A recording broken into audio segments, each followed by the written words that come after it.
بسم اللہ الرحمن الرحیم۔ شروع خدا کا نام لے کر جو بڑا مہربان نہایت رحم والا ہے۔ نون، قلم کی اور جو اہل قلم لکھتے ہیں اس کی قسم کہ اے محمد تم اپنے پروردگار کے فضل سے دیوانے نہیں ہو، اور تمہارے لیے بے انتہا اجر ہے، اور تمہارے اخلاق بڑے عالی ہیں۔ سو ان قریب تم بھی دیکھ لو گے اور یہ کافر بھی دیکھ لیں گے کہ تم میں سے کون دیوانہ ہے۔ تمہارا پروردگار اس کو بھی خوب جانتا ہے جو اس کے رستے سے بھٹک گئے، اور ان کو بھی خوب جانتا ہے جو سیدھے رستے پر چل رہے ہیں۔ تو تم جھٹلانے والوں کا کہا نہ ماننا۔ یہ لوگ چاہتے ہیں کہ تم نرمی اختیار کرو تو یہ بھی نرم ہو جائیں، اور کسی ایسے شخص کے کہے میں نہ آ جانا جو بہت قسمیں کھانے والا ذلیل اوقات ہے، طعن آمیز اشارتیں کرنے والا، چغلیاں لیے پھرنے والا، مال میں بخل کرنے والا، حد سے بڑھا ہوا بدکار، سخت خو، اور اس کے علاوہ بد ذات ہے، اس سبب سے کہ مال اور بیٹے رکھتا ہے۔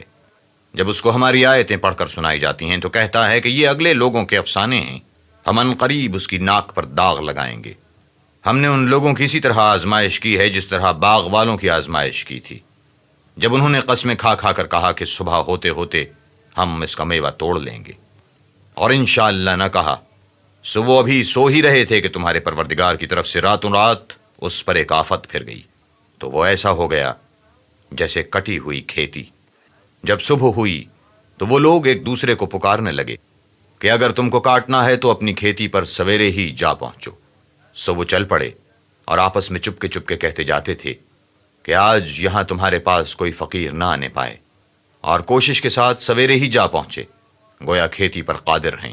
جب باغ کو دیکھا تو ویران، کہنے لگے کہ ہم رستہ بھول گئے ہیں، نہیں بلکہ ہم برگشتہ بخت بے نصیب ہیں۔ ایک جو ان میں فرزانہ تھا بولا، کیا میں نے تم سے نہیں کہا تھا کہ تم تسبیح کیوں نہیں کرتے؟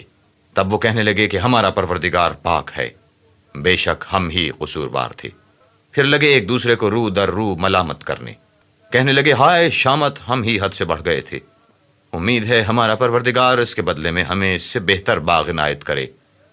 ہم اپنے پروردگار کی طرف رجوع لاتے ہیں، دیکھو عذاب یوں ہوتا ہے، اور آخرت کا عذاب اس سے بھی کہیں بڑھ کر ہے۔ کاش یہ لوگ جانتے ہوتے۔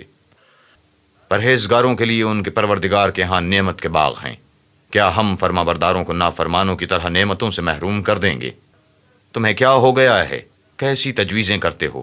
کیا تمہارے پاس کوئی کتاب ہے جس میں یہ پڑھتے ہو کہ جو چیز تم پسند کرو گے وہ تم کو ضرور ملے گی؟